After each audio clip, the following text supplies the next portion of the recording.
why we need to think more in systems, like there's no local design anymore.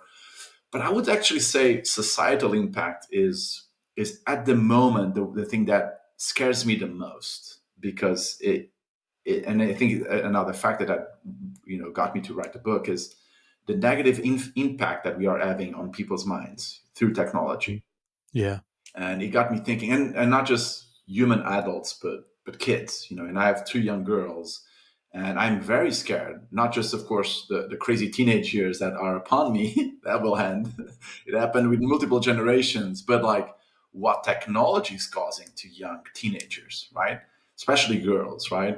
The rate of suicide, like body image, all those issues. Like, I'm very scared of that. Yeah. And many designers are actually behind a lot of the things that are causing things like depression, rates of anxiety in teens, and even suicide. So that worries me a lot. And that's one of the sections that I had is about how technology can be and design, of course, not necessarily a source of good, right? It can actually be a source Mm. of many evil things as So what well. are you doing about this? Like, and feel free to dodge this question, like, Yeah, but for someone who's gone through a sort of an evolution, I guess, over the last, God, you've been around for nearly 20 years practicing it, nearly as long as me. But how do you remain centered in your purpose? Like, what are these steps that you're using right. to align yourself to that purpose in your career? Because you're in the new role, I think maybe it's a year and a half. Is it Yeah. something in interest?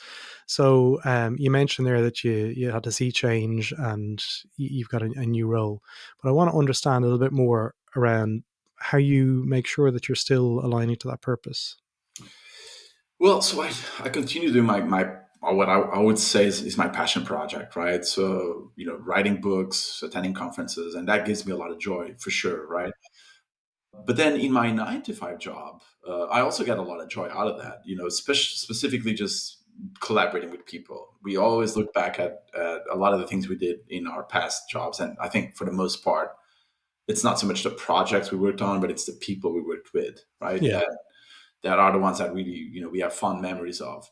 So I think that is a really strong component. But, going back to your question, I think I would say two things. One is questioning and awareness. So awareness is really important because sometimes designers, I see this all the time, especially young designers, they leave college and they want to do all this great impact, and then they get placed in, one of the tech giants, and they find themselves working in a very minuscule type of problem. They get really frustrated because they're not doing what they were meant to be doing according to them, but also because they don't have a lot of visibility on the larger thing that they are actually creating, right? So I ask a lot of these questions in the book because I'm fascinated by the why.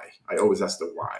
Yeah. So yes, it's easy to say, why is this like a moral failing on the part of designers worldwide, right?